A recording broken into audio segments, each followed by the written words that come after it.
नमस्कार मित्रों, उमंग classes GKP में आपका स्वागत है। मित्रों, आज से हम आपके लिए लेकर के आ रहे हैं तांडव सीरीज। और तांडव सीरीज में आप देखेंगे क्या है तो पीजीटी संस्कृत का जितना भी प्रीवियस ईयर पेपर है हम आपको सॉल्व कराएंगे। ठीक है, तो जितने भी प्रीवियस ईयर में संस्कृत के पेपर हुए हैं पीजीटी के, वो हम आपको क्रम से सॉल्व कराते जाएंगे और उसका आंसर भी बताते जाएंगे। आइएगा, देखिएगा।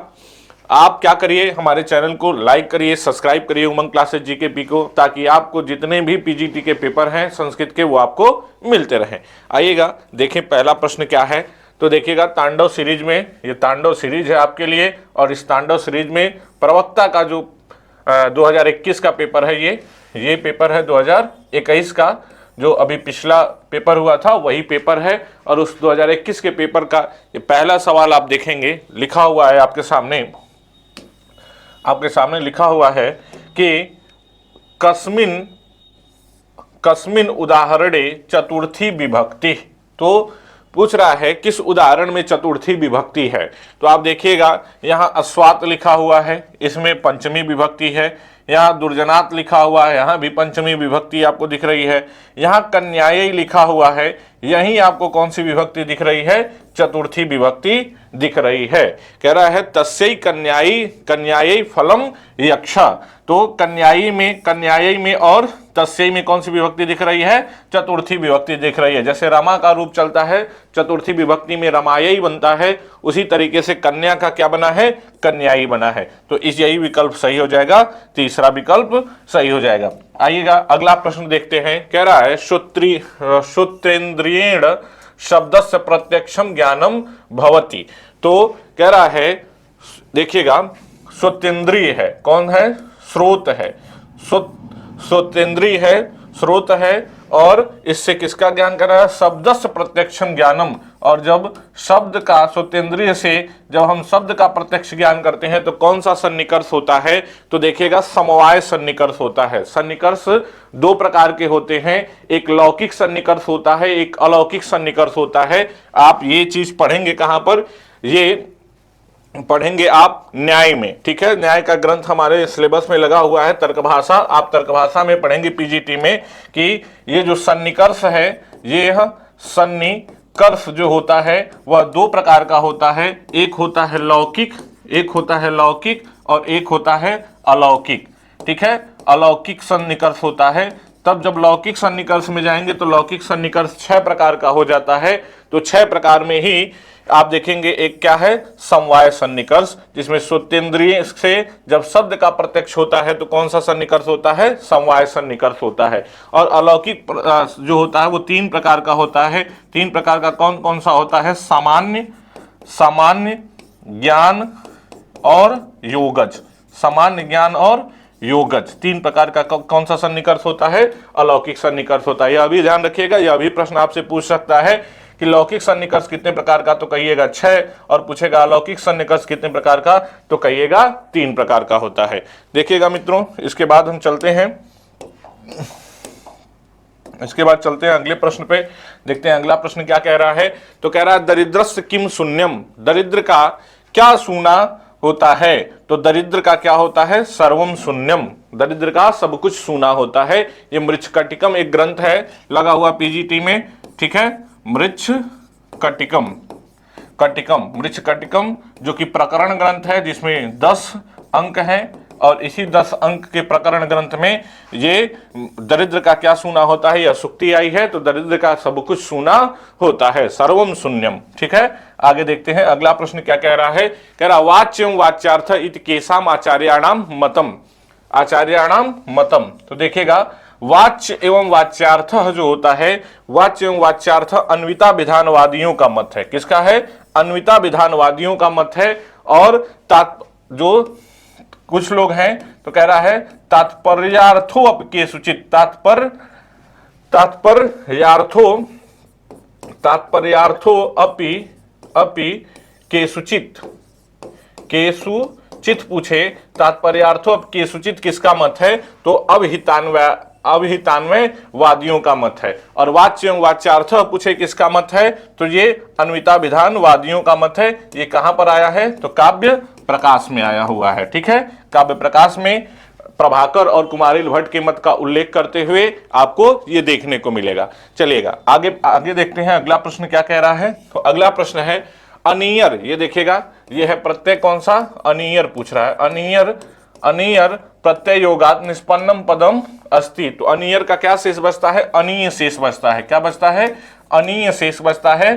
तो देखिएगा चेयम में तो होगा नहीं, चेतव्य में होगा नहीं, ठीक है। चयनीय में ही आपको यहाँ क्या दिख रहा है, अनीय दिख रहा है। तो चयनीय स्त्रीलिंग में चयनीय और नपुंसक लिंग में चयनीयम बन जाता है। तो कौन सा विकल्प सही हो जाएगा, चयनीय ही हो जाएगा। चयनीय हमें कौन सा प्रत्यय है, अनीयर प्रत्यय है। आगे आइए अगला प्रश्न देखते हैं। अगला प्रश्न क्या कह रहा है, तो अगला प्रश्न है रूपकस्य को भेदो अस्ति मृच्छकटिकम। अभी आपको पिछले ही प्रश्न में बताया कि रूपक का कौन सा भेद है मृच्छकटिकम, तो रूपक का प्रकरण भेद है। कौन सा भेद है, प्रकरण भेद है। प्रकरण में कितने अंक होने चाहिए, 10 अंक होने चाहिए। तो यही जो मृच्छकटिकम है ये कौन सा ग्रंथ है, प्रकरण ग्रंथ है, ठीक है। प्रकरण ग्रंथ है। रूपक के कितने भेद होते हैं, तो रूपक के 10 भेद होते हैं। 10 भेदों में एक भेद है प्रकरण, तो मृच्छकटिकम क्या है, प्रकरण है। आगे आइए अगला प्रश्न देखते हैं क्या कह रहा है। तो अगला प्रश्न है इत्थम भूत लक्षणे इति सूत्रेण विभक्तिर विधीयते। इत्थम भूत लक्षणे, इस सूत्र से कौन सी विभक्ति होती है, तो आप बताइए इत्थम भूत लक्षणे से कौन सी विभक्ति होती है, तृतीया विभक्ति होती है। उदाहरण पढ़े होंगे, जटाभि जटाभि जटाभि तापसः, जटाभि तापसः। जटाओं से क्या दिखाई देता है, तपस्वी दिखाई देता है। तो जटाओं से तपस्वी का पता चल रहा है, तो कौन सा सूत्र है, इत्थम भूत लक्षणे, और विभक्ति कौन सी हुई है, जटाभि में कौन सी विभक्ति हुई है, तृतीया विभक्ति हुई है। आइए अगला प्रश्न देखते हैं क्या कह रहा है। अगला प्रश्न है कस्य नाटकस्य मंगलाचरणे अष्टविध शिवस्वरूपम। तो देखिएगा बहुत इंपॉर्टेंट प्रश्न भी है, ठीक है, लेकिन बहुत इजी भी प्रश्न है।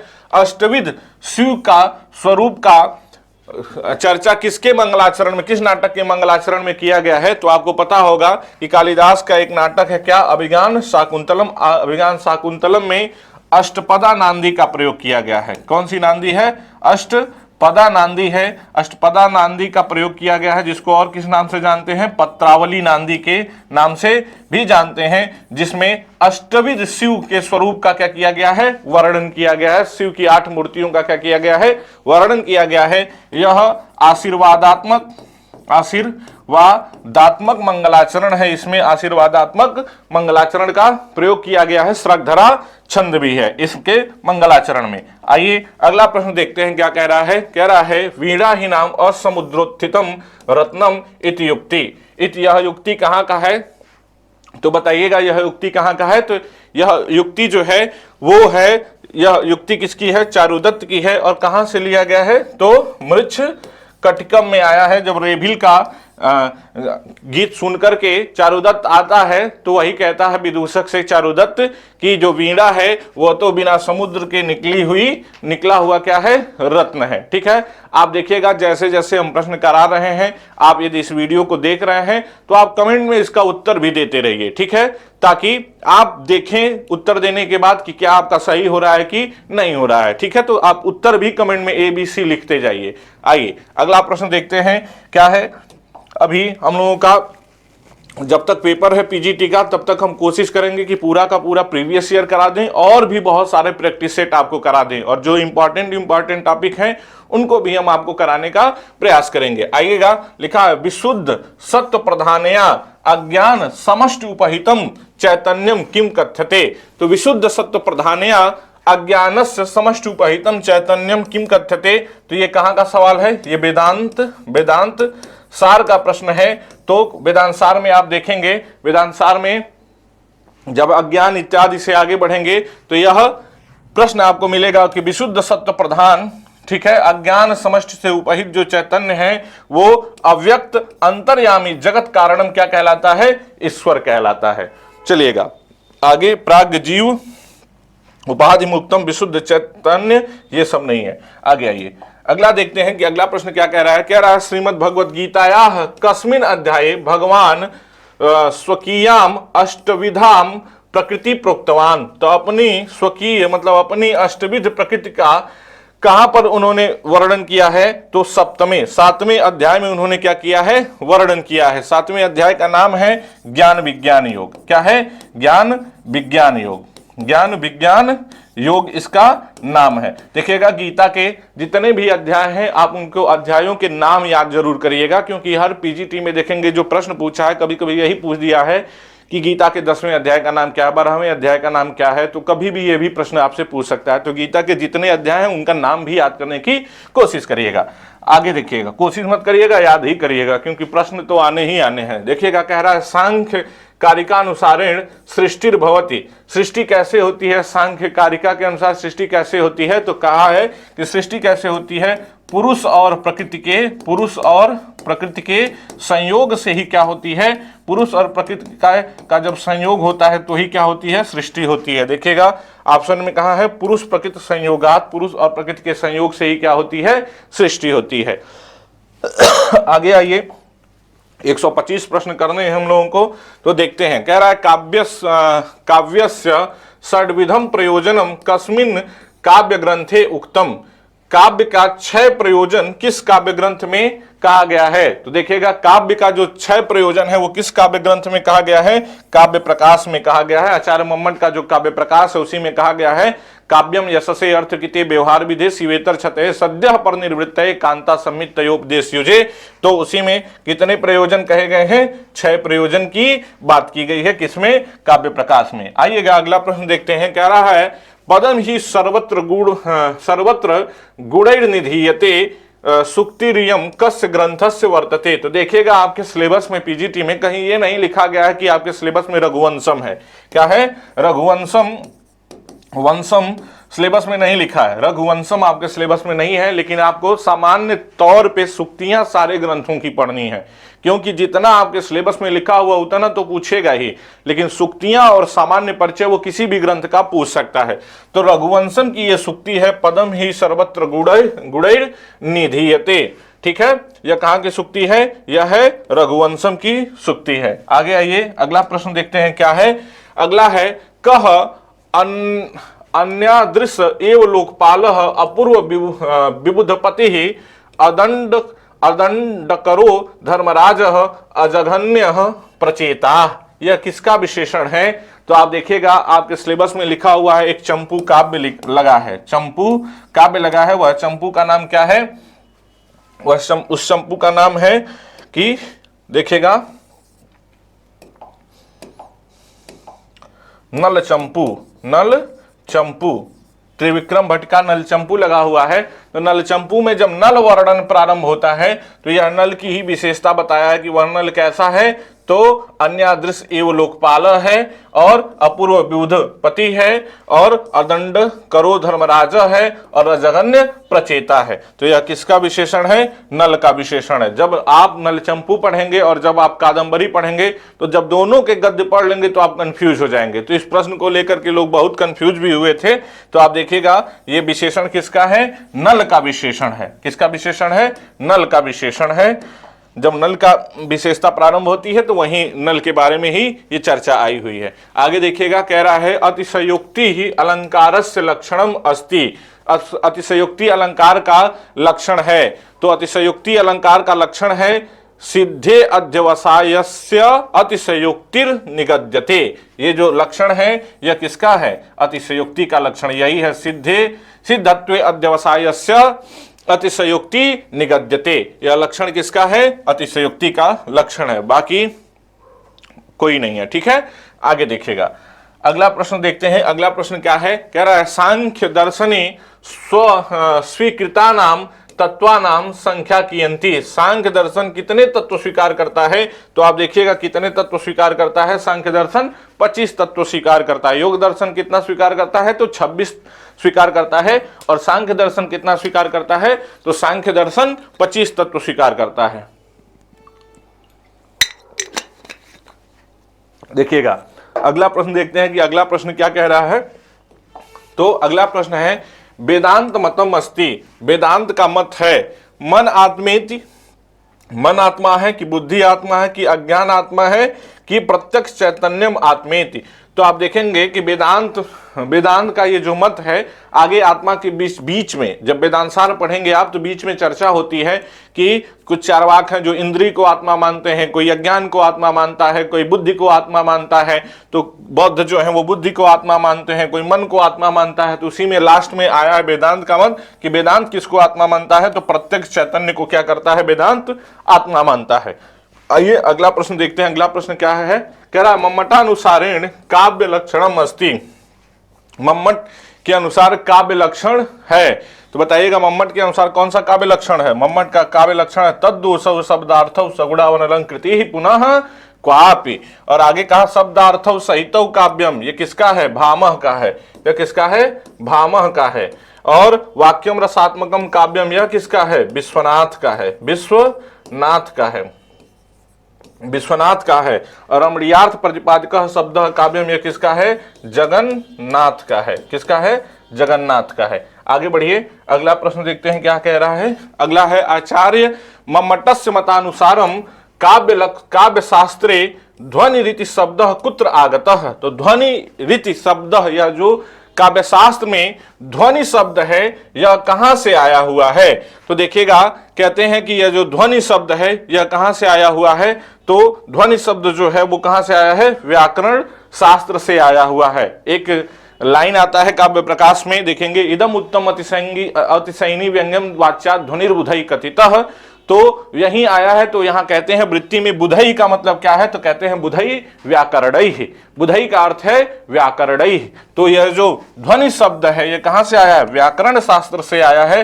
व्याकरण शास्त्र में एक तत्व है स्फोट, ठीक है, उसी स्फोट, जो व्याकरण में हम स्फोट कहते हैं, काव्य शास्त्र में उसी को क्या कहते हैं, ध्वनि कहा गया है। आगे आइए अगला प्रश्न देखते हैं। अगला प्रश्न क्या है, कह रहा है सांख्य मतानुसारम विपर्यस्य कति भेदाः भवन्ति। विपर्य के कितने भेद हैं, तो विपर्य के कितने भेद हैं, 5 भेद हैं। देखिएगा विपर्य के सांख्य में बताया है कि विपर्य के कितने भेद हैं, 5 भेद हैं। अशक्ति के कितने भेद हैं, अशक्ति के 28 भेद हैं।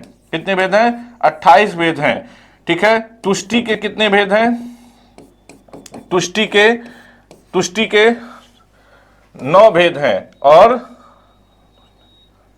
सिद्धि के कितने भेद हैं, तो सिद्धि के कितने भेद हैं, सिद्धि के 8 भेद हैं। टोटल कितने भेद हैं, 50 भेद, ठीक है। कितने भेद हैं, 50 भेद। विपर्य, अशक्ति, तुष्टि और सिद्धि, तो टोटल कितने भेद माने जाते हैं, 50 भेद माने जाते हैं। 9 1 10 10 4 14 और चलिए ठीक है 50 भेद हो जाएंगे। कितने भेद माने जाते हैं, 50 भेद माने जाते हैं। विपर्य के कौन कौन से भेद हैं, तम, मोह, महामोह, तामिश्र और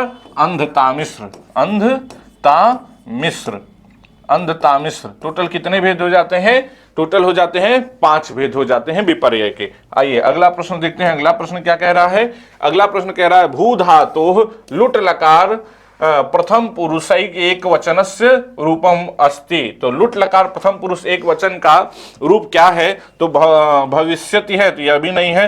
देखिए भविता है, भविता भवितारव भवितारह। लुट लकार में रूप कैसा चलता है भूधात का, भविता भवितारव भवितारह, तो इसका क्या हो जाएगा, भविता हो जाएगा।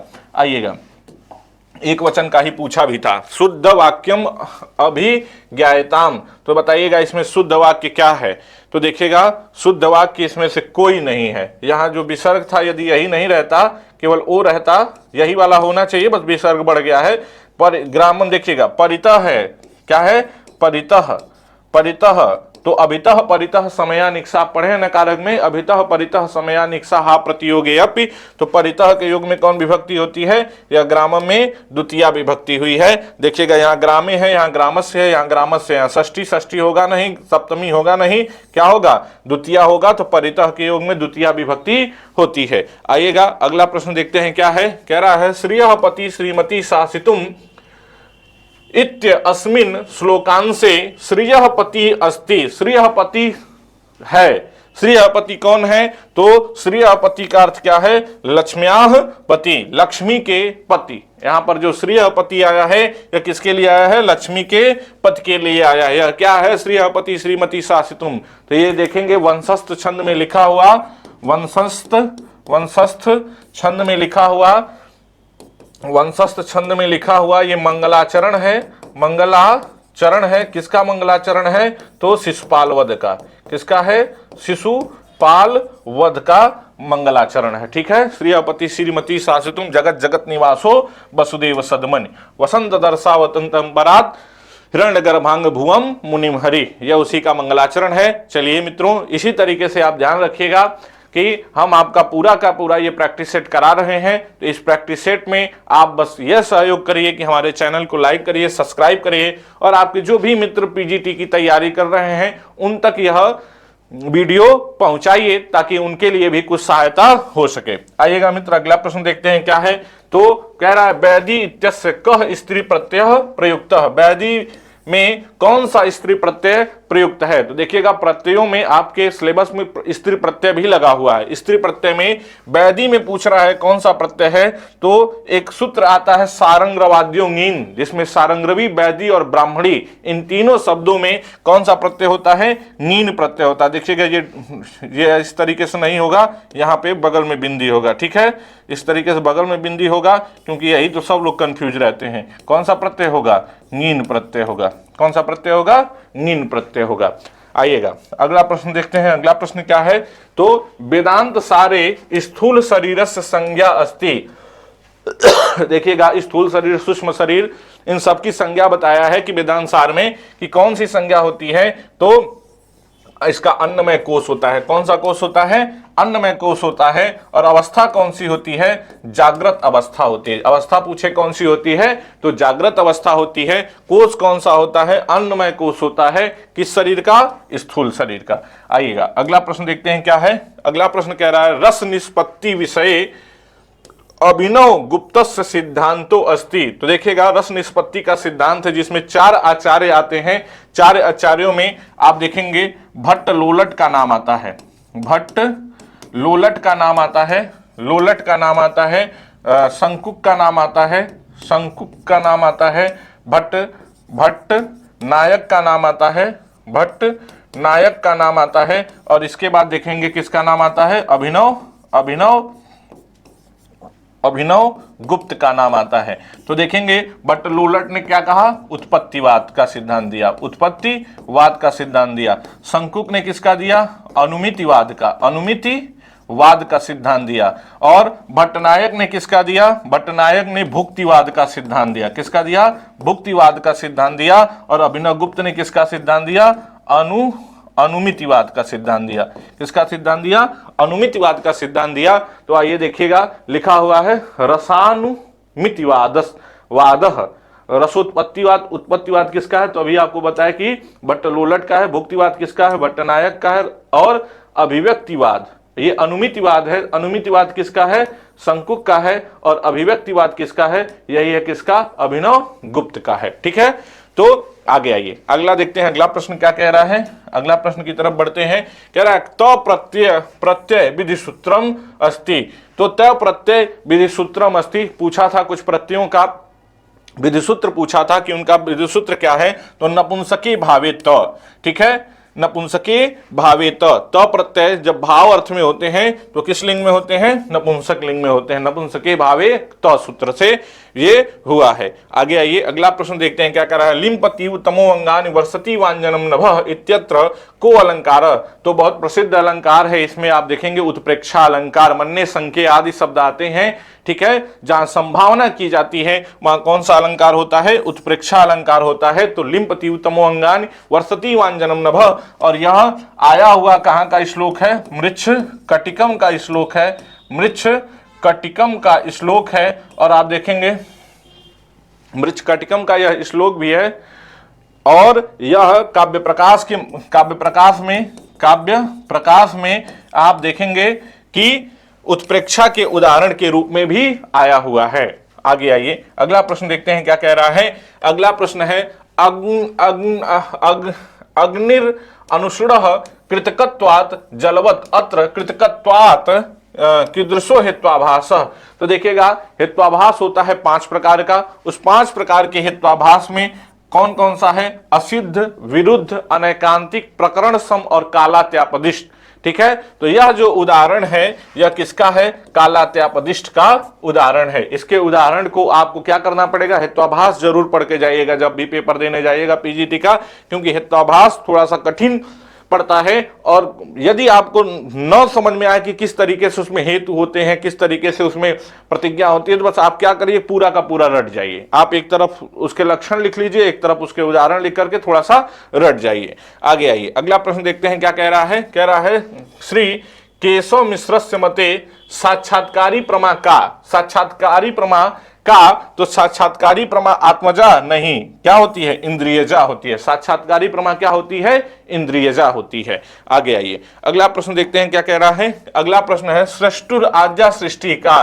तो अभी आपको बताए कि अष्ट मूर्ति भगवान शिव की का मंगलाचरण किया गया है किसमें, उनके कालिदास के जो कालिदास का जो ग्रंथ है अभिज्ञान शाकुंतलम उसमें, और उसमें आद्या सृष्टि अर्थात प्रथम सृष्टि के रूप में किसकी चर्चा की गई है, जल रूपी सृष्टि की चर्चा की गई है। तो आकाश अग्नि जलम किसका है, जलम, जल रूपी सृष्टि की चर्चा की गई है। आद्या सृष्टि जो प्रथम सृष्टि है वो कौन सी है, जल रूपी सृष्टि। आगे आइए, अगला प्रश्न देखते हैं। कह रहा अनर्घ राघव नाटकम रचितवान। अनर्घ राघव किसने लिखा है, तो मुरारी ने लिखा है अनर्घ राघव। मुरारी की रचना क्या है, अनर्घ राघव है। ये 7 अंकों का नाटक है। कितने अंक है इसमें, 7 अंकों का क्या है, यह नाटक है, नाटक ग्रंथ है 7 अंकों का, अनर्घ राघव, जिसको किसने लिखा है, मुरारी ने लिखा है। आइएगा, संस्कृत साहित्य का इतिहास जो आपके सिलेबस में लगा हुआ है, यह संस्कृत साहित्य के इतिहास से प्रश्न था। तो आपको एक भी लाइन जो लिखा हुआ है आपके सिलेबस में छोड़ना नहीं है, ये ध्यान रखिएगा।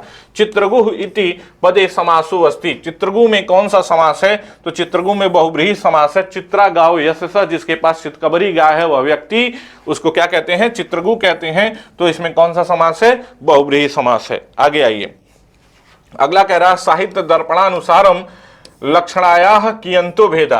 तो सबसे इंपॉर्टेंट तो ये है, इस लक्षणा के कितने भेद साहित्य दर्पण में कहे गए हैं, 80 भेद कहे गए हैं। और इनमें से कुछ उदाहरण आपके लिए बहुत इंपॉर्टेंट है, जिसको लक्षणा का जो उदाहरण है साहित्य दर्पण के अनुसार वह इंपॉर्टेंट है, परीक्षा से पहले पढ़ करके जरूर जाइएगा। पहला चीज क्या पढ़ के जरूर जाइएगा, हेत्वाभास। ठीक है, हेत्वाभास के अलावा दूसरा क्या कहा, ये अभी आपको मिल गया लक्षणा के भेद। ठीक है, लक्षणा के भेद, और आगे जो भी इंपॉर्टेंट आएगा अभी प्रश्न मैं बताता जाऊंगा। चलिएगा देखिएगा, अगला प्रश्न क्या है। अगला प्रश्न है वाक्यम रसात्मकम काव्यम इतीदम लक्षणम कह आचार्य कृतवान। ठीक है, यह किस आचार्य ने किया है लक्षण, वाक्यम रसात्मकम काव्यम, तो बहुत प्रसिद्ध है ये आचार्य विश्वनाथ का। किसका लक्षण है, आचार्य विश्वनाथ का। महिम भट्ट तो क्या है, महिम भट्ट का एक रचना है व्यक्ति विवेक। क्या है, व्यक्ति विवेक, बहुत इंपॉर्टेंट है व्यक्ति विवेक महिम भट्ट का। पंडित राज जगन्नाथ रमणीयार्थ प्रतिपादक शब्द काव्यम कहते हैं। और दंडी भी इंपॉर्टेंट है, दंडी का भी लक्षण है, आप देखेंगे काव्य का, दंडी का काव्य लक्षण है। इनका थोड़ा सा काव्य लक्षण मेरे दिमाग से उतर रहा है क्योंकि थोड़ा सा जल्दी जल्दी बोलने में। आप देखिएगा आगे, फक प्रत्यय योगात निष्पन्नम पदम अस्ति। फक प्रत्यय के योग से निष्पन्न पद क्या है, तो फक प्रत्यय के योग से कौन सा शब्द बनता है, गार्गायण। फ को क्या आदेश हो जाता है, आयन आदेश हो जाता है। आप एक सूत्र पढ़े होंगे, आयन आय ने ई नी यह, ये बहुत इंपॉर्टेंट सूत्र है। इन यह फ ढ ख छ घाम, फड खच घाम प्रत्यादि नाम, प्रत्यादि नाम। तो देखिएगा प्रत्यादि नाम। तो आयन आदेश होता है किसको, फ को, तो यही फक है। फक के स्थान पर क्या आदेश हो जाएगा, आयन। तो आयन लास्ट में दिख रहा है तो क्या बन जाता है, गार्गायण बन जाता है। आगे आइए, अगला प्रश्न देखते हैं क्या कह रहा है। अभिधामूला व्यंजना या लक्षणम अस्ति। अभिधामूला व्यंजना का लक्षण क्या है, तो अभिधा मूला, व्यंजना के 2 भेद होते हैं। आप जब काव्य प्रकाश पढ़ेंगे तो काव्य प्रकाश में दिया हुआ है, व्यंजना के 2 भेद होते हैं, एक अभिधा मूला होता है और एक लक्षणा मूला होता है। तो लक्षणा मूला जो व्यंजना है उसके भी भेद बताए गए हैं, और अभिधा मूला व्यंजना जो है वह उसके भी भेद बताए गए हैं। तो यहां भेद न पूछ करके क्या पूछ रहा है, लक्षण पूछ रहा है।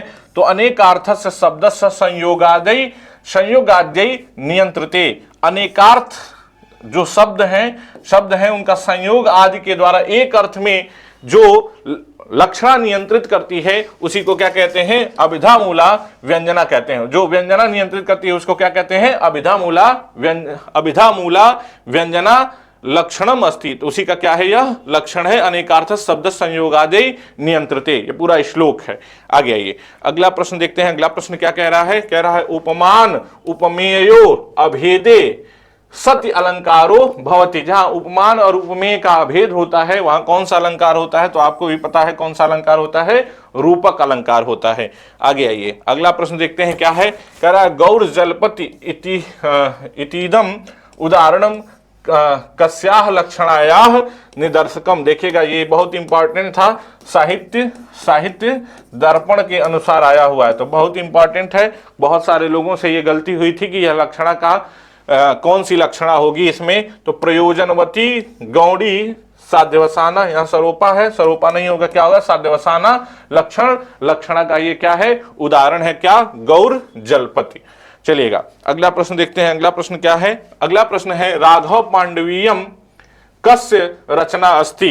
तो देखिएगा राघव पांडवीयम किसकी रचना है, तो राघव पांडवीयम संस्कृत साहित्य के इतिहास में आप पढ़ेंगे जब उमा शंकर शर्मा ऋषि की, तो उसमें साफ साफ लिखा हुआ है कि ये जो राघव पांडवीयम है ये किसकी रचना है, वेदांत देशिक की रचना है। किसकी रचना है, वेदांत देशिक की रचना है। यह क्या है, तो राघव पांडवीयम महाकाव्य है, महाकाव्य है राघव पांडवीयम। शायद इसमें 13 सर्ग हैं। कितने सर्ग हैं, 13 सर्ग हैं राघव पांडवीयम में। आगे आइएगा अगला प्रश्न देखते हैं क्या है। अगला प्रश्न है भवच्छिदस त्र्यंबक पाद पांसव इति पदे कस्य जय जयकारः। तो भवच्छिदस त्र्यंबक पाद पांसव जयंती बाणासुर मौल लालिता दशास्त्र चूड़ामणि चक्र चुम्बिनः। यह जो श्लोक है वह कादंबरी में आया हुआ है, और इस कादंबरी में भगवान शिव की चर्चा की गई है कि भगवान शिव का जो पाद पांसव हैं, जो पाद के 500 हैं, जो रज हैं, वो क्या करें, भवच्छिदस त्र्यंबक पाद पांसव, वह आपकी भव बाधाओं को क्या करें, दूर करें। आगे आइए अगला प्रश्न देखते हैं क्या है। अगला है शरीर भाजाम भवदीय दर्शनम व्यनक्ति काल तृतीयप योग्यताम इतीदम वचनम अस्ति। यह किसका वचन है, तो आप देखेंगे कि जब आप पढ़ेंगे शिशुपालवध, तो जब नारद उतरते हैं तो नारद की प्रशंसा में भगवान श्री कृष्ण कहते हैं कि हे प्रभु, आपका जो दर्शन है वो तीनों कालों की योग्यताओं को क्या करता है, सिद्ध करता है। तो किसका वचन है, श्री कृष्ण का नारदम प्रति। शिशुपालवध में श्री कृष्ण का नारद के प्रति ये वचन है। पहला विकल्प इसका क्या हो जाएगा, सही हो जाएगा। आगे आइए अगला प्रश्न देखते हैं क्या है। अगला प्रश्न है अंतरा अंतरेण युक्ते इति सूत्रेण विभक्तिर विधीयते। तो आप पढ़े होंगे कारक, तो कारक में कहता है अंतरा अंतरेण युक्ते द्वितीया। अंतरा और अंतरेण यह दो शब्द दिखे, इन दोनों शब्दों के योग में कौन विभक्ति होती है, द्वितीया विभक्ति होती है। ठीक है, आइए अगला प्रश्न देखते हैं। अगला प्रश्न क्या है, कह रहा है तुमुन प्रत्यय विधि सूत्रम। तुमुन प्रत्यय विधि सूत्र क्या है, तो तुमुन प्रत्यय विधि सूत्र है काल समय बेलासु तुमुन। पहला ही विकल्प सही है, काल समय बेलासु तुमुन। क्या हो जाएगा, काल समय बेलासु तुमुन। रिक्त स्थानस्य पूर्ति क्रियताम क्रमादमुम नारदित्य बोधिस। क्या हो जाएगा, स हो जाएगा। यह नहीं होगा, क्या होगा, स होगा। यह श्लोक है शिशुपालवध का, क्रमाद अमुम नारद इत्यबोधिस, क्रमाद अमुम नारद इत्यबोधिस। ठीक है, आगे आइए अगला प्रश्न देखते हैं क्या है। अगला प्रश्न है कर्मवाच्ये परिवर्तयतु सा बालिका अजाम नयति। तो देखिएगा कर्मवाच्य कह रहा है ना, कर्मवाच्य में कर्म में कौन सी विभक्ति हो जाती है, प्रथमा विभक्ति हो जाती है, और कर्ता जो होता है उसमें कौन विभक्ति हो जाती है, तृतीया विभक्ति हो जाती है। तो सा का क्या हो जाएगा, तया हो जाएगा। बालिका का क्या हो जाएगा, बाली कया हो जाएगा। और अजाम है ना, अजाम का क्या हो जाएगा, अजा हो जाएगा। और यह आत्मने पद में चला जाएगा, नियते हो जाएगा। तो देखिएगा कहां लिखा हुआ है, सा का तया, तया देखिएगा सा होगा नहीं, तया यहां है, तया यहां है, यहां नयति है और यहां नियते है। तो आपको पता है कि क्या हो जाता है, नयति जो है वो आत्मने पद में चला जाएगा तो क्या हो जाएगा, नियते हो जाएगा। तो विकल्प यही क्या है, बी सही है। आइएगा अगला प्रश्न देखते हैं क्या है। अगला प्रश्न क्या कह रहा है, कह रहा है काव्य प्रकाशानुसारम परिसंख्या अलंकारस्य कियंतो भेदा। तो परिसंख्या अलंकार के कितने भेद हैं, तो परिसंख्या अलंकार के जो भेद हैं वो कितने हैं, 4 भेद हैं। परिसंख्या के कितने भेद माना जाता है, 4 भेद माना गया है। कहा है किंचित पृष्ठम पृष्ठम व प्रकृतम यत् प्रकल्पते, किंचित पृष्ठम पृष्ठम व करके एक लक्षण इसका दिया हुआ है। तो कह रहा है कहीं प्रश्न पूर्वक शाब्दी और प्रश्न पूर्वक आर्थी और अप्रश्न पूर्वक शाब्दी और अप्रश्न पूर्वक आर्थी, कुल मिला जुला करके कितने भेद हो जाते हैं, 4 भेद हो जाते हैं परिसंख्या के। आइएगा अगला देखते हैं, कहा पारावारीढ़, पारावारीढ़ में कौन सा प्रत्यय है, तो पारावारीढ़ में कौन सा प्रत्यय है, ख प्रत्यय है। कौन सा प्रत्यय है, ख प्रत्यय। देखिएगा ये अभी यही सूत्र लग जाएगा, आय ने ई नी यह फ ढ ख छ घाम, फड खच घाम प्रत्यादि नाम। तो कौन सा प्रत्यय हो जाएगा, आयन, आयन के बाद क्या हो जाएगा, ए के बाद क्या हो जाएगा, इन हो जाएगा। तो ख को क्या हो जाएगा, इन हो जाएगा। और आपको दिख रहा होगा यहां पर इन, न को क्या हो गया है, ड हो गया है। कौन सा प्रत्यय होगा, ख प्रत्यय होगा। यह सूत्र बहुत इंपॉर्टेंट है, इसे याद कर लीजिएगा। आइएगा यदि आपको मेरी क्लास अच्छी लग रही हो तो इस उमंग क्लास से जीके पीक चैनल को हमारे क्या करिए, सब्सक्राइब करिए और अपने मित्रों तक भेजिए ताकि उनकी भी तैयारी अच्छी होती रहे। ठीक है, चलिएगा आगे देखिए। न प्रभातरलम ज्योतिरुदेति वसुधा तलात, कह रहा है कि न प्रभातरलम ज्योतिरुदेति वसुधा तलात इत्ययम उक्तिर अस्ति। यह उक्ति किसकी है, तो यह उक्ति किसकी है, यह उक्ति है दुष्यंत की। दुष्यंत कहते हैं कांति से दीप्यमान तेज भूतल से उत्पन्न नहीं होते। वसुधा तलात ज्योतिर उदेति, ठीक है, न अर्थात कांति से दीप्यमान जो तेज है यह वसुधा से उत्पन्न नहीं होता। यह कौन कहता है, यह दुष्यंत कहते हैं शकुंतला के सौंदर्य वर्णन में। आगे आइए अगला प्रश्न क्या है, कह रहा है सांख्य दर्शनस्य सिद्धांतो अस्ति। सांख्य दर्शन का सिद्धांत क्या है, तो देखिएगा सांख्य दर्शन का जो सिद्धांत है वह कौन सा सिद्धांत है, सत्कार्यवाद। कौन सा सिद्धांत है, सत्कार्यवाद सिद्धांत है। आइए अगला प्रश्न देखते हैं। अगला प्रश्न क्या कह रहा है, कह रहा है बलवदपि शिक्षिता नाम आत्मन्य प्रत्ययम चेत इति सुभाषित वचनम कस्मिन ग्रंथे अस्ति। यह सुभाषित जो वचन है वो किस ग्रंथ में है, तो आपको भी ये पता होगा, बहुत इंपॉर्टेंट सूक्ति है। किसकी है, अभिज्ञान शाकुंतलम में स्टार्टिंग में ही जब सूत्रधार वो नटी से कहता है कि विद्वान लोगों का भी जो क्या होता है, विद्वान लोग भी अपने विषय में क्या होते हैं, संशय से युक्त होते हैं। उन्हें भी अपने विषय में बहुत, कितना भी उनका विषय तैयार हो लेकिन उनको अपने विषय में शंका बनी ही रहती है। आगे आइए अगला प्रश्न क्या कह रहा है, कादंबरी कथा मुखम इति ग्रंथस्य मंगलाचरणम अस्ति। कादंबरी कथा मुख का मंगलाचरण क्या है, तो सारे ग्रंथों का मंगलाचरण भी आपको जितना आपके सिलेबस में है वो याद करना पड़ेगा। क्या है मंगलाचरण, रजो जुषे जन्मनि सत्यवृत्ते स्थितौ प्रजानाम प्रलये तमस्पृथे अजाय सर्ग स्थितिनाशे तबे त्रयी में आय त्रिगुणात्मने नमः। वागार्थाभिव संप्रयुक्तौ किसका है, रघुवंशम का। कहाँ का है, रघुवंशम का है। श्रिया कुरूणाम अधिपस्य पालिनीम, ये कहाँ का है, ये है किरात का। कहाँ का है, किरात का है। और श्रियापति श्रीमती शाश्वतुम कहाँ का है, ये है शिशुपाल का, शिशुपाल का है। चलिएगा अगला प्रश्न देखते हैं। अगला प्रश्न क्या है, कह रहा है जातस्य को ध्रुव, ठीक है, जो उत्पन्न होता है उसका क्या सत्य है, तो उसकी क्या सत्य है, मृत्यु सत्य है। ठीक है, जातस्य मृत्यु ध्रुव।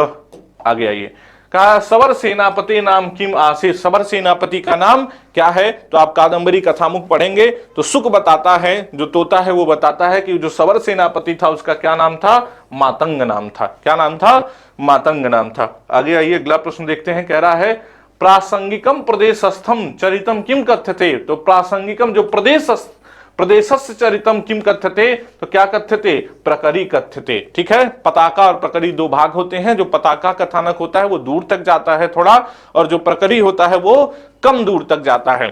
तो जो प्रदेशस्य चरितम किम किम कथ्यते, तो प्रकरी, प्रासंगिकम प्रदेशस्थम प्रकरी च प्रदेश भाग, ऐसा करके लक्षण भी है उसका, तो प्रकरी कहते हैं। आगे आइए, अगला है पुरुष चेतनायाह अस्तित्व सिद्धि निमित्तम वाक्यम अस्ति।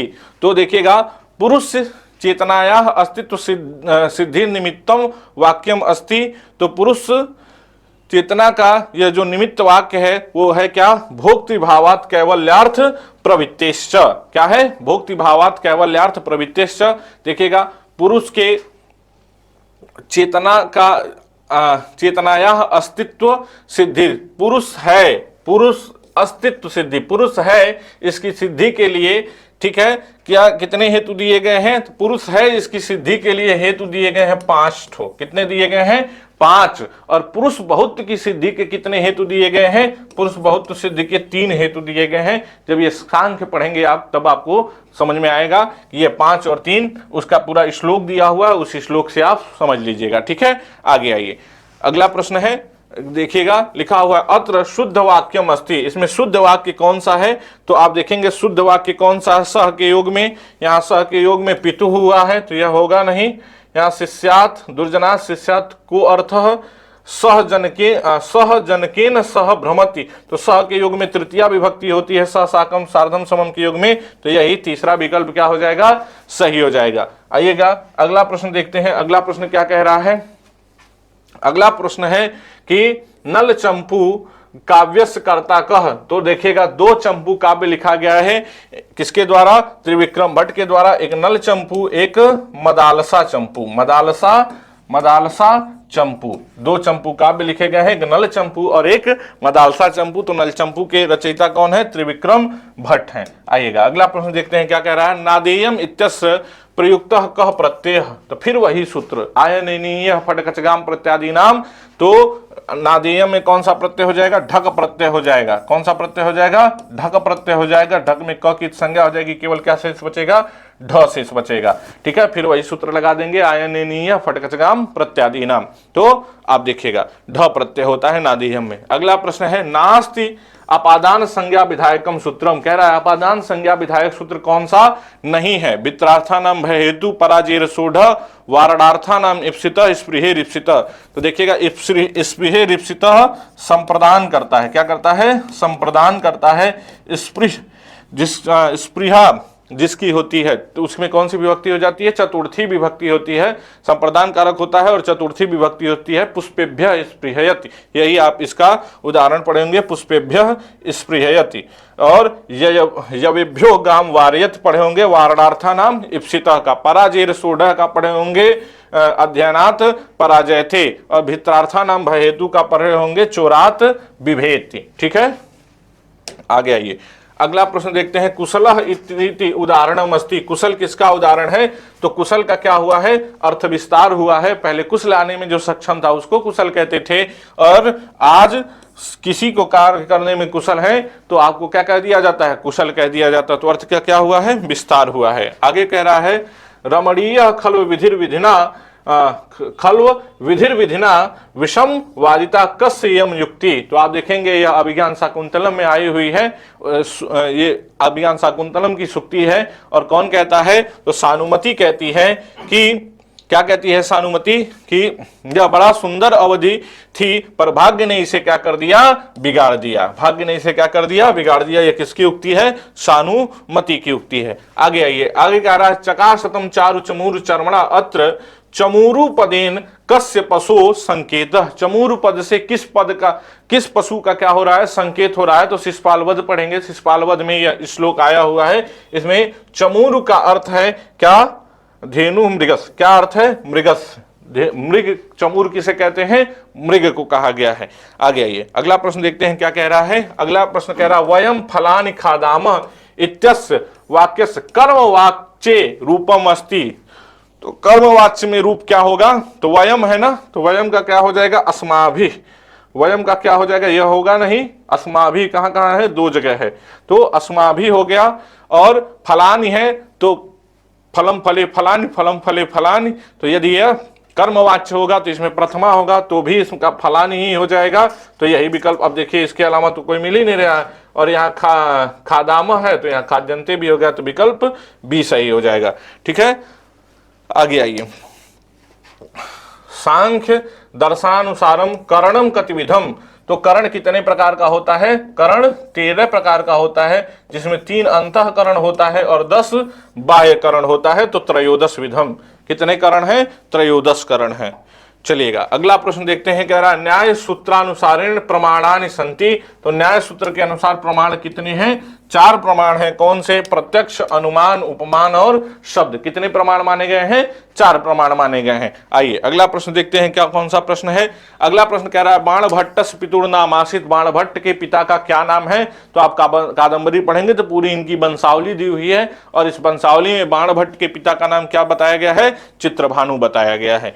आगे आइए अगला प्रश्न देखते हैं, क्या कह रहा है? कह रहा है अभिज्ञान शाकुंतले कामी स्वताम पश्यति, कामी स्वताम पश्यति, यह किसका कथन है? देखिएगा यह किसका कथन है, पूछ रहा है विदूषक का, कि राजा का, कि महर्षि कर्ण का, कि शारद्वत का कथन है। तो आप देखेंगे यह अभिज्ञान शाकुंतलम में राजा शकुंतला को देख करके विभिन्न प्रकार की बातें जो सोचता है, तो वही राजा ही कहता है कि क्या है? कामी स्वताम पश्यति, कामी सदैव अपना ही सोचता है, अपना ही देखता है। चलिएगा आगे देखिए अगला प्रश्न क्या कह रहा है? अगला प्रश्न कह रहा है रोहिणी इत्यस्य कः प्रत्यय, रोहिणी में कौन सा प्रत्यय है? तो रोहिणी में नीप प्रत्यय है। ये देखिएगा यहाँ पे आ गया है, तो कौन सा प्रत्यय है? नीप प्रत्यय है। इस तरीके से लिखा जाएगा, कहाँ गया?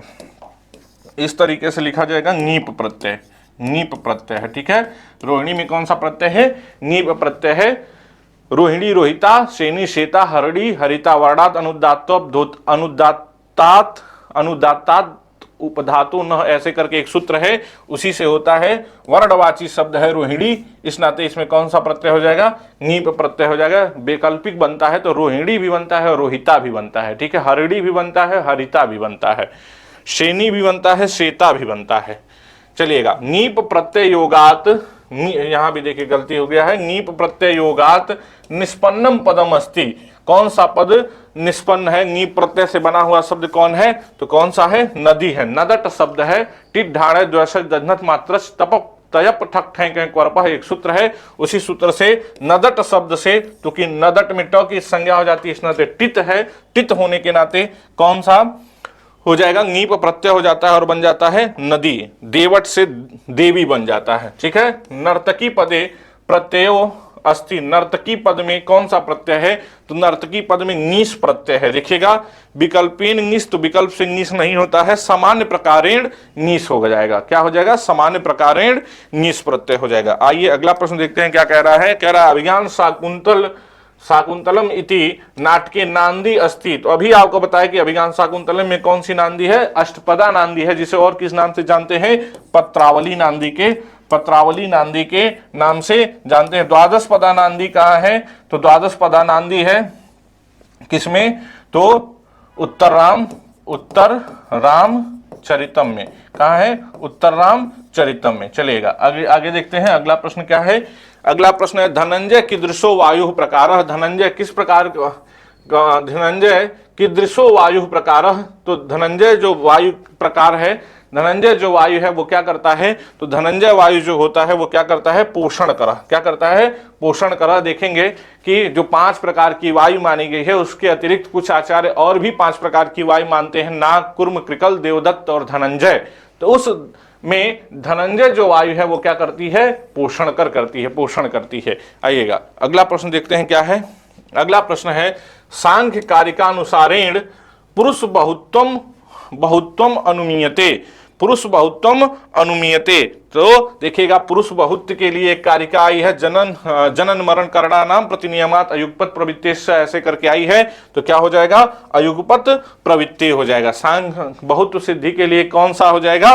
अयुगपत प्रवृत्ति हो जाएगा। तो आइए अगला प्रश्न देखते हैं। इस तरीके से यदि आपको ये क्लास अच्छी लग रही हो तो इसको लाइक करिए, सब्सक्राइब करिए, अपने दोस्तों तक भेजिए, ताकि आपके दोस्त भी क्या कर सकें? पीजीटी की तैयारी अच्छे से कर सकें, वो भी प्रीवियस ईयर देख सकें कि प्रीवियस ईयर में कौन कौन से प्रश्न आए हुए हैं। आइएगा अगला प्रश्न देखते हैं क्या है। अगला प्रश्न क्या है, तो कह रहा है बुद्धचरितम महाकाव्यस्य प्रणेता कह। तो बुद्धचरित किसका है? अश्वघोष का है। अश्वघोष का प्रथम शताब्दी के आचार्य हैं कौन? अश्वघोष कनिष्क के दरबार में रहते थे और उन्होंने लिखा सारीपुत्र प्रकरण लिखा है और बुद्धचरितम लिखा है, जिसमें टोटल 28 सर्गों का ये क्या है? महाकाव्य है। प्राप्त 28 सर्ग नहीं होते हैं। आइएगा अगला प्रश्न देखते हैं क्या है। अगला प्रश्न है माघ के शिशुपालवध नामक काव्य में 20 सर्ग हैं। इत्यस्य वाक्यस्य शुद्ध संस्कृतानुवादो अस्ति। शुद्ध संस्कृत अनुवाद इसका क्या होगा? तो कह रहा है माघस्य शिशुपालवधे विंशतयः सर्गाः सन्ति। माघस्य शिशुपालवधे काव्ये 20 सर्गाणि सन्ति। माघस्य शिशुपालवधे इति नाम्नः काव्ये, ये भी नहीं होगा। माघस्य शिशुपालवध नाम के काव्ये 20 सर्गाः सन्ति। तो कौन विकल्प सही हो जाएगा? चौथा विकल्प इसका क्या हो जाएगा? सही हो जाएगा। आइए अगला प्रश्न देखते हैं क्या कह रहा है। सदूषणापि निर्दोषा सकरापि सुकोमला नमस्तस्मै कृतायेन रम्या। कौन सी कथा? रामायणी कथा। रामायणी, रम्या रामायणी कथा। ये कहां पर आया हुआ है? नलचंपू के स्टार्टिंग में जो श्लोक है उसी में यह श्लोक आया है। सदूषणापि निर्दोषा सकरापि सुकोमला। खर और दूषण के होने पर भी वो जो रामायण की कथा है वो कैसी है? निर्दोष है। ठीक है, तो ये कौन सी कथा की बात की गई है? रामायणी कथा की बात की गई है। आइए अगला प्रश्न देखते हैं क्या है। कह रहा है दुष्यंतस्य कीदृशः नायक। तो 4 प्रकार के नायक होते हैं। धीरोदात्त होता है, धीरोधत्त होता है, धीर ललित होता है और धीर प्रशांत होता है। तो दुष्यंत किस प्रकार के नायक हैं? धीरोदात्त नायक है। धीर ललित नायक कौन सा है? उदयन है। उदयन है। रत्नावली का उदयन क्या है? धीर ललित नायक है। धीर प्रशांत नायक कौन है? चारुदत्त है। चारुदत्त जो है वो धीर प्रशांत नायक है। और धीरोदत्त नायक कौन है? भीम जो है वह धीरोदत्त नायक है। या कौन किसको कह सकते हैं? परशुराम को। किसको? परशुराम को भी कह सकते हैं कि कैसा नायक है? परशुराम भी जो है वह भी धीरोदत्त कोट के नायक के अंतर्गत आते हैं। आइए अगला प्रश्न देखते हैं क्या कह रहा है। अगला प्रश्न कह रहा है वेदांत मतेन अज्ञानम नास्ति। वेदांत के मत में अज्ञान नहीं है। तो अज्ञान की पूरी परिभाषा दिया है कि अज्ञानम सदा सदभ्याम निर्वचनीयम त्रिगुणात्मकम ज्ञान विरोधी भाव रूपम। तो यहाँ भाव रूपम न लिख करके क्या लिखा हुआ है? अभाव रूपम लिखा हुआ है। तो वेदांत नास्ति ही पूछा है, कौन सा नहीं है?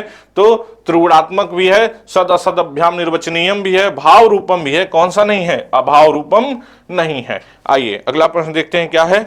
अगला प्रश्न क्या है। पर्वतो अयम वग्निमान। पर्वतो अयम वग्निमान इति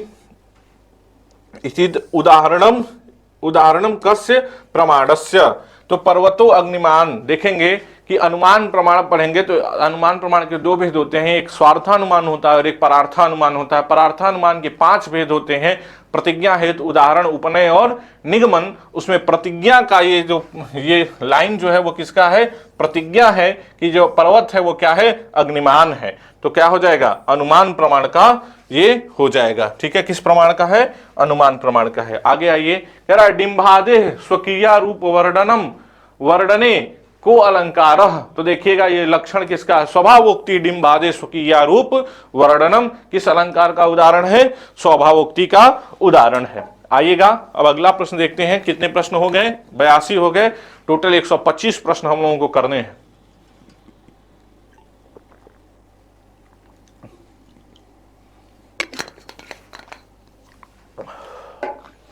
देखिएगा अगला प्रश्न क्या है। तो अगला प्रश्न क्या है? असर्प भूतायाम रज्जौ सर्पारूपवद को अस्ति। तो देखिएगा ये वेदांत में आया हुआ लक्षण असर्प भूतायाम रज्जौ सर्पारूपवद वस्तु अन्य वस्तु आरोप अध्यारोप। तो यह किसका लक्षण है? अध्यारोप का लक्षण है। आगे आइए अगला प्रश्न देखते हैं क्या कह रहा है। कह रहा है श्रीमद् भगवद गीताया कस्मिन् अध्याये भगवतो विभूतयो वर्णिताः सन्ति। ठीक है, विभूतयो वर्णिताः सन्ति किस अध्याय में? तो देखिएगा विभूति की चर्चा किस अध्याय में की गई है? तो 10वें अध्याय में चर्चा की गई है, क्योंकि इसका नाम ही है क्या? विभूति योग। क्या है? विभूति योग इसका नाम ही है। इस अध्याय का नाम ही कौन सा योग है? विभूति योग नाम है। इसी नाते कह रहे हैं गीता के सारे अध्यायों का नाम आप क्या कर लीजिए, याद कर लीजिए। अगला प्रश्न है उपपद, उपपद समासस्य उदाहरणम अस्ति। देखिएगा उपपद समास का उदाहरण कौन सा है? तो प्राचार्य है जो प्रादि तत्पुरुष का है, युधिष्ठिर जो है वो अलुक तत्पुरुष का है, और चिन्मात्रम, देखिएगा चिन्मात्रम भी नहीं है, प्राद भी नहीं है, युधिष्ठिर भी नहीं है, कौन सा है? कुंभकारः, कुंभम करोतीति कुंभकारः, अण प्रत्यय भी है कुंभकारः में, और उपपद समास है। ठीक है, उपपद समास का ये उदाहरण हो जाता है, दिनकर हो गया और कुंभकारः हो गया, ये सारे उदाहरण किसके हैं? उपपद तत्पुरुष के उदाहरण है। क्या अत्र अशुद्ध वाक्यम अस्ति, अशुद्ध वाक्य कौन सा है? तो देखिएगा अशुद्ध वाक्य कौन सा है? तो अलम के युग में यहाँ तृतीया हुई है, सही है। कर्णेन बधिरः है, अभी सही है। इनांग विकार से और रुच्यर्था नाम प्रियमाण से बालकाय फलम रोचते, अभी सही है। ददाति, दा धातु है ना, यहाँ ब्राह्मणाय होना चाहिए, क्या हुआ है? ब्राह्मणम हुआ है, इस नाते यह गलत है। चलेगा यादवा अभ्युदयम कस्य रचना अस्ति, वेदांत देशी की रचना क्या है? यादवा अभ्युदयम वेदांत देशी की रचना है, यादवा अभ्युदयम। चलिएगा अगला प्रश्न देखते हैं क्या है? कार्य अकार्य व्यवस्थितौ किम प्रमाणम। तो श्री कृष्ण कहते हैं कार्य में कौन प्रमाण है? तो शास्त्र प्रमाण है, यह गीता का है। और आगे के अध्याय से हमें लग रहा है 16वें अध्याय से था, इस नाते थोड़ा सा कठिन सवाल था। यह कार्य और कार्य में कौन प्रमाण है? तो कौन प्रमाण है? शास्त्र प्रमाण है। चलिएगा अगला देखते हैं। अगला प्रश्न कह रहा है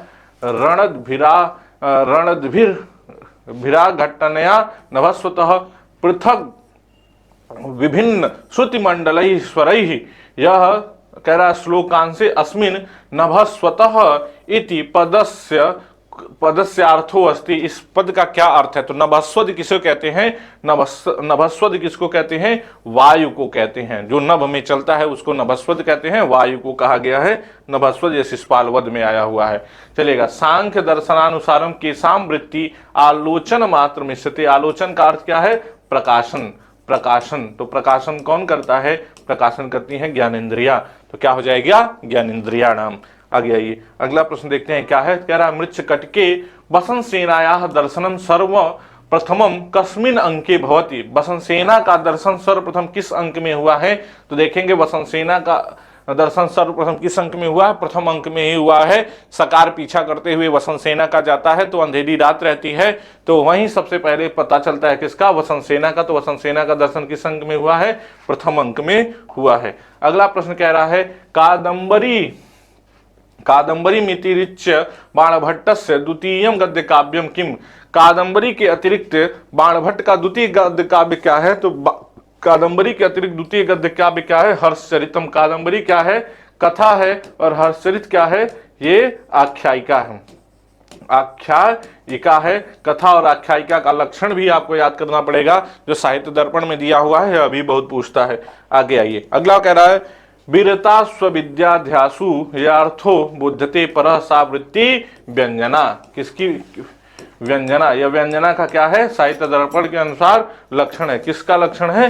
व्यंजना वृत्ति का लक्षण है। आगे आइए अगला प्रश्न देखते हैं क्या कह रहा है। काव्य प्रकाशे उपकृतम बहुतत्र किमुच्यते सुजनता प्रतिता भवतापरम इति श्लोकांशे निर्दिष्ट उदाहरण रूपेण। तो आप देखेंगे जब चौथा अंग क्या बोलते हैं, चौथा प्रकाश खोलेंगे काव्य प्रकाश का, तो चौथे प्रकाश में आपको मिलेगा कि जब आप ध्वनि के भेद पढ़ेंगे तो अभिधा मूला और लक्षणा मूला दो प्रकार के भेद मिलेगा।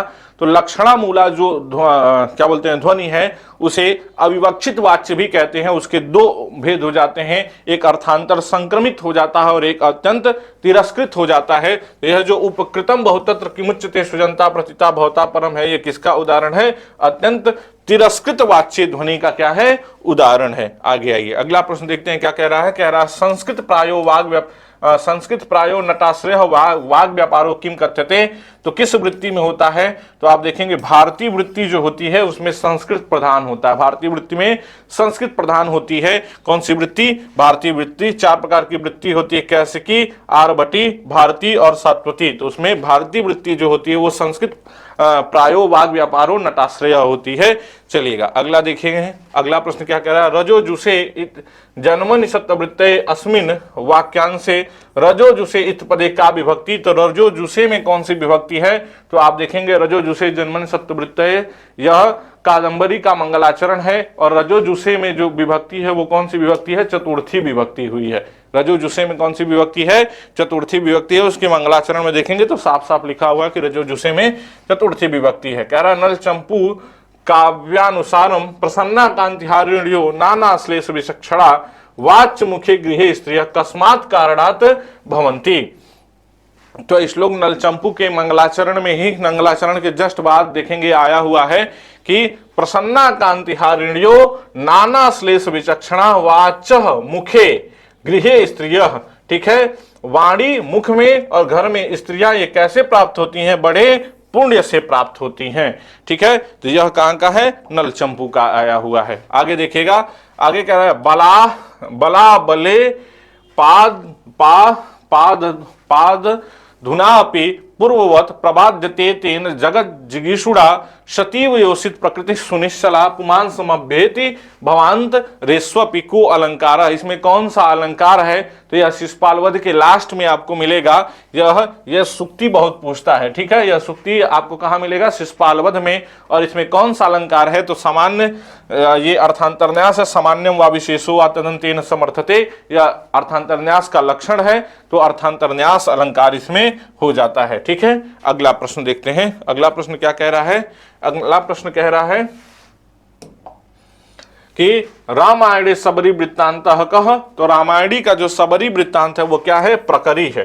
क्या है, प्रकरी है। सुग्रीव का जो वृत्तांत है वो पताका है, और जो सबरी का वृत्तांत है वो आता है और समाप्त हो जाता है। इस नाते छोटे भाग में आता है, इस नाते वो किसका उदाहरण हो जाता है, प्रकरी का उदाहरण हो जाता है। आगे आइए, कह रहा है नलचंपू काव्यस्य अन्य नाम की मस्ती। नलचंपू काव्य का अन्य नाम क्या है, तो आप ध्यान रखिएगा, नलचंपू में नल और दमयंती की कथा है, इस नाते इसको नल दमयंती कथा भी कहा जाता है। किसको, नलचंपू का दूसरा नाम क्या है, नल दमयंती कथा है। आगे आइए, अगला प्रश्न देखिएगा कि यदि ये आपको अच्छा लग रहा हो आपको, तो क्या करिए, लाइक करिए, सब्सक्राइब करिए और अपने दोस्तों तक भेजिए। ठीक है, अगला प्रश्न देखते हैं क्या कह रहा है। आगे देखिएगा, कह रहा तीन प्रत्ययो अस्ति। तीन प्रत्यय इसमें किसमें लगा है, वैदिक में लगा है, कृति में लगा है, राष्ट्रीय में लगा है कि वंदमाना में लगा है, किसमें लगा है, कृति में।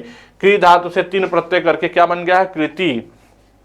इसी तरीके से भक्ति, नीति, सब में कौन सा प्रत्यय लगा हुआ है, तीन प्रत्यय। तीन प्रत्यय से बना शब्द किस लिंग का होता है, स्त्रीलिंग का होता है। ठीक है, स्त्रीलिंग का होता है। चलिएगा आगे देखिएगा, कह रहा है पृथुकारतर स्वर पात्रम भूषित निह शेष परिजनम देव विलसत करेणु गहनम संप्रति संवायो सदनम इति श्लोके को अलंकार है। इस श्लोक में कौन सा अलंकार है, तो आप देखेंगे यह श्लेष अलंकार का उदाहरण है। किसका उदाहरण है, श्लेष अलंकार का उदाहरण है। कहता है हे राजन, आपका जो घर है वो क्या है, कह रहा है पृथुकारतर स्वर पात्रम भूषित। आपका जो घर है बड़े बड़े सोने के पात्रों से क्या है, भरा हुआ है। और हमारे घर में जो बालक हैं वो क्या है, कारतर स्वर हैं, अर्थात वो जोर की आवाज करते हैं, रोने की क्या करते हैं, आवाज से हमारा घर भरा हुआ है। तो एक एक पदों में दो दो अर्थ क्या हुआ है, सृष्ट है। इस नाते यह किसका उदाहरण हो जाता है, श्लेष का उदाहरण हो जाता है। आगे आइए, अगला प्रश्न क्या है, कह रहा है ध्वनि परिवर्तनस्य आभ्यंतर कारणम नास्ति। आभ्यंतर कारण क्या नहीं है, तो लिपिदोष जो है वो बाह्य कारण है। आभ्यंतर कारण में क्या आ जाएगा, प्रयत्न लाघव, काव्यात्मकता और बलाघात जो है अभ्यंतर कारण में आ जाएगा। और जो लिपिदोष है वो किस में आ जाएगा, वो भौगोलिक हो गया या लिपिदोष हो गया या राजनीतिक कारण हो गया, ये सारे किस में आते हैं, बाह्य कारण में आते हैं। चलिएगा अगला प्रश्न देखते हैं। अगला प्रश्न क्या कह रहा है, शुष्क इति पदस्य निष्पत्तिर अस्ति। शुष्क में कौन सा प्रत्यय है, ठीक है, देखिएगा शुष्क में कौन सा प्रत्यय है, त प्रत्यय। शुष्क धातु से त प्रत्यय करने पर क्या बन जाता है, शुष्क बन जाता है। तो त प्रत्यय लगा हुआ है। ठीक है, अगला प्रश्न देखते हैं क्या कह रहा है, विकास दृष्टिया भाषा कया समा। विकास दृष्टिया भाषा क्या समा। तो देखिएगा बहुत कठिन प्रश्न ये आया था, ये जल्दी मिला नहीं था खोजने पर भी, लेकिन आप देखेंगे कि हायर का जो पिछला प्रीवियस ईयर जो सॉल्व किया होगा इसका आंसर सही कर दिया होगा, क्योंकि किसके समा कहा गया है वहां पर, नदी समा कहा गया है। ठीक है, एक बार ये पूछा हुआ था प्रश्न पहले भी। कह रहा है तर्क भाषानुसारेण परार्थानुमान वाक्यम भवति। परार्थानुमान जो वाक्य है वो होता है पंचावयवम। अभी कहते हैं अनुमान के दो भेद, स्वार्थानुमान और परार्थानुमान। परार्थानुमान में कितने अवयव होते हैं, 5 अवयव कहे गए हैं। चलिएगा अगला देखते हैं, अगला प्रश्न क्या है। अगला प्रश्न है दीर्घ सख्त इत्यस्मिन् उदाहरणे शुद्धो विग्रहो वर्तते। इसका शुद्ध विग्रह क्या है, तो देखिएगा यह बहुव्रीहि का उदाहरण है, बहुव्रीहि समास का उदाहरण है। दीर्घे सक्थिनी यस्य सः, क्या हो जाएगा, दीर्घे सक्थिनी यस्य सः हो जाएगा। चलिएगा आगे देखते हैं क्या है। आगे कह रहा है ध्वनि परिवर्तनस्य आभ्यंतर कारणम अस्ति। ध्वनि परिवर्तन का आभ्यंतर कारण क्या है, मुख सुख है कि शयन सुख है कि मातृ सुख है कि अर्थ सुख है, क्या है आभ्यंतर कारण, मुख सुख है। सत्य को हम सच कह देते हैं। ठीक है, आगे देखिए कह रहा है स्फोटमं भूतिसितेन शंभुना इत्यस्मिन् वाक्ये कस्य संकेतः। किसका संकेत है, स्फुटोपमं भूतिसितेन शंभुना। जिस तरीके से शंभु अर्थात शिव भस्म लगा करके श्वेत श्वेत हैं, उसी तरीके से कौन है, तो नारद की तरफ संकेत किया गया है। किसकी तरफ, नारद की तरफ संकेत किया गया है। कह रहा है प्रातिपदिकार्थ मात्र प्रथमायाः उदाहरणम अस्ति। प्रातिपदिकार्थ मात्र में प्रथमा का कौन सा उदाहरण है, तो देखिएगा उच्च ही उदाहरण है। प्रातिपदिकार्थ का क्या है, उच्च ही। लिंग मात्राधिक क्या क्या है, त्रटः। परिमाण का क्या है, द्रोणोब्रीहि। और परिमाण क्या कहा है कि प्रातिपदिकार्थ लिंग परिमाण वचन मात्रे प्रथमा। वचन का क्या है, एक दो बहवः है। आगे आइए अगला प्रश्न क्या है। अगला प्रश्न क्या है, न्याय कुत्र प्रवर्तते। तो ये अभी देखिएगा बहुत इंपॉर्टेंट सवाल था, बहुत कठिन सवाल पूछा था ये। एक एक लाइन यदि आप नहीं पढ़ रहे हैं आपके अपने सिलेबस का तो ये प्रश्न नहीं कर सकते थे। ठीक है, न्याय कुत्र प्रवर्तते, तो संदिग्ध अर्थ है। संदिग्ध अर्थ में क्या प्रवृत्त होता है, न्याय प्रवृत्त होता है। आगे आइए भवितव्यानाम द्वाराणि भवन्ति सर्वत्र। भवितव्यानाम द्वाराणि भवन्ति सर्वत्र। तो देखिएगा यह पूछ रहा है इत्ययं सुक्ति कुत्र वर्तते। यह सुक्ति कहाँ है, तो जो होना होता है उसके द्वार कहीं भी हो जाते हैं। तो देखिएगा यह सुक्ति कहाँ का है, अभिज्ञान शाकुंतलम का है। राजा दुष्यंत की जब दाहिनी भुजा फड़कती है, तो जब वन में जाते हैं और उनकी दाहिनी भुजा फड़कती है तो वो सोचते हैं कि ये चीज यहां कहां संभव है, तो वही कहते हैं भवितव्यानाम द्वाराणि भवन्ति सर्वत्र, होनी कहीं भी हो जाती है। ठीक है, आगे आइए देखिएगा सांख्य शास्त्रम कस्मात् श्रेयान। सांख्य शास्त्र कस्मात् श्रेयान, किससे सांख्य शास्त्र कस्मात् श्रेयान, तो देखिएगा शुरू में ही दूसरा ही श्लोक आया है, तो उसी में बताया व्यक्त्याव्यक्त विज्ञानात्। व्यक्त और अव्यक्त के व्यक्त अव्यक्त विज्ञानात्। ठीक है, आगे आइए दृष्टवदानुश्रविक स ही अविशुद्धि क्षय अतिशय युक्त तद विपरीत श्रेयान व्यक्त्याव्यक्त विज्ञानात्। ये सांख्य में आया हुआ है, वहीं कहा गया है। कह रहा दा धातु लंग लकारे प्रथम पुरुषे बहुवचने अस्ति। प्रथम पुरुष का बहुवचन दा धातु का क्या बनेगा, अददुह बनेगा। क्या बनेगा, अददुह बनेगा। ये रूप पूछा हुआ था, दा धातु का रूप पूछा हुआ था। 10 लकारों में 10 धातुओं के 10 लकारों का रूप पढ़ना है प्रतिनिधि धातुओं के, उसमें दा धातु का भी रूप पूछा हुआ था। कह रहा देवी वाचम अजनयत देवाः इति केन भाषोत्पत्ति सिद्धांतेन संबद्ध। देवी वाचम अजनयत, तो ये दैवी उत्पत्ति का सिद्धांत है, जिसको किसने दिया था, सुस्मिल्स ने दिया था। ठीक, आगे आइए कह रहा है भगवत गीता अनुसारेण रजोजुषात् संजायते। रजोजुष से क्या, रजोगुण से क्या उत्पन्न होता है, लोभ उत्पन्न होता है। रजोगुण से क्या उत्पन्न होता है, लोभ उत्पन्न होता है। देखिएगा लोभ क्या होता है, लोभ उत्पन्न होता है। तो लोभ रजोजुषात् लोभ हो जाएगा। कहा दु क्रिय करणे धातु कस्य गणस्य वर्तते। तो क्री धातु जो होती है वो किस गण की है, ये तनादि गण की है। किस गण की है, तनादि गण की। एक क्री धातु है, इस तरीके से क्री लिखा होगा तो क्रयादि गण है। ठीक है, तो क्रयादि गण में जो धातु है वो क्री है, और इस प्रकार का जो क्री है वो किसका है, तनादि गण का है। लगभग 15-16 धातु हैं इसमें, यही है।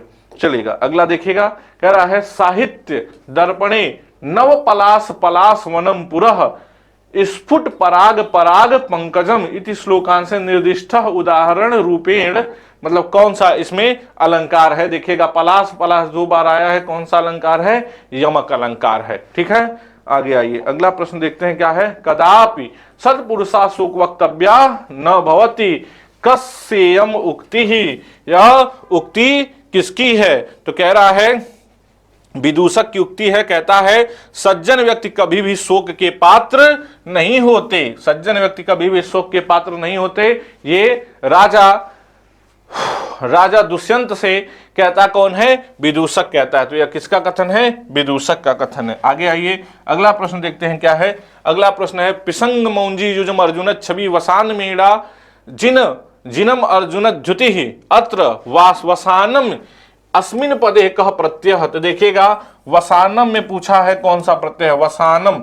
तो वस धातु से सानच प्रत्यय करने पर, कौन सा प्रत्यय? सानच प्रत्यय करने पर सानच में क्या शेष बचता है? आन शेष बचेगा।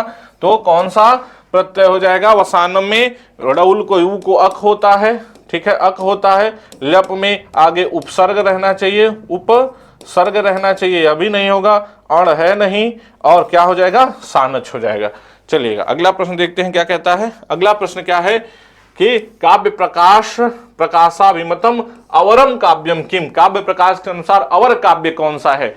तो जिसमें ध्वनि प्रधान होती है वह उत्तम काव्य होता है, जिसमें ध्वनि नहीं होती है वह कौन सा काव्य होता है? अवर काव्य होता है। तो व्यंग्य रहितम, व्यंग से जो रहित काव्य है उसी को क्या कहते कहा गया है?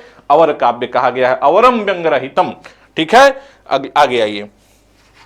कह रहा शिशुपालवध महाकाव्यस्य प्रथमे सर्गे किम छंदः प्रयुक्तः, प्रथम अंक में कौन सा छंद प्रयुक्त है? तो अभी आपको बताए थे शिशुपालवध में कौन सा छंद प्रयुक्त है? वंशस्थ छंद प्रयुक्त है। आगे आइए अगला प्रश्न क्या कह रहा है। किमिव ही मधुराणाम मंडनम आकृतीनाम, कह रहा है किमिव ही मधुराणाम मंडनम आकृतीनाम। तो यह कहाँ आया हुआ है? तो आपको भी पता है यह शकुंतला के सौंदर्य वर्णन में यह श्लोक आया है। कहाँ आया हुआ है? शिशुपाल वध में आया हुआ है। 123 सवाल हो गए, 2 प्रश्न और हैं। चलिएगा आगे प्रश्न देखते हैं। अगला प्रश्न कह रहा है उपकृष्णम इति समस्त पदे किम सूत्रम प्रवर्तते। उपकृष्णम इस पद में कौन सा सूत्र प्रवृत्त हुआ है? तो यथा असादृश्ये अव्ययी भावे चकाले अव्ययी भावस्य यावद वधारणे। तो क्या हो जाएगा? अव्ययी भावे चकाले, सह को स करता है, सह को स करता है, बशर्ते कि बाद में कालवाची शब्द नहीं होना चाहिए। कौन सा सूत्र हो जाएगा? अव्ययी भावस्य हो जाएगा। ठीक है, अव्ययी भावस्य। आइएगा अगला प्रश्न देखते हैं, अंतिम प्रश्न भी है। तत्रापि चतुर्थो अंकः तत्र श्लोकश्चतुष्टयम् इत्यस्मिन् कथने कस्य ग्रंथस्य प्रशंसा अस्ति, किस ग्रंथ की प्रशंसा की गई है? तो अभिज्ञान शाकुंतलम की प्रशंसा की गई है कि नाटकों में अभिज्ञान शाकुंतलम रमणीय है, और अभिज्ञान शाकुंतलम में भी चौथे अंक में भी 4 श्लोक रमणीय है। काव्य में नाटक, नाटकों में अभिज्ञान शाकुंतलम में चौथा अंक, और चौथे अंक में 4 श्लोक। तो क्या हो जाएगा? यह हो जाएगा अभिज्ञान शाकुंतलम। तो आइएगा देखिएगा मित्रों, यदि ये क्लास आपको अच्छी लगी हो तो इस क्लास को लाइक करिए, सब्सक्राइब करिए, और आपके जितने भी मित्र पीजीटी की तैयारी कर रहे हैं, अभी हम लोगों के पास 2 महीने का समय है, तो मैक्सिमम जितना हो सकेगा हम लोग प्रैक्टिस सेट भी करेंगे और प्रीवियस ईयर भी करेंगे, ताकि आपका पेपर बहुत अच्छा हो सके। तो अपने मित्रों तक भी यह क्लास शेयर करिए, ठीक है, और अपने भी इस क्लास को पूरा देखिए, और देख करके जब जैसे जैसे आप पढ़ते जा रहे हैं उसका आंसर भी कमेंट में लिखते जाइए। धन्यवाद मित्रों।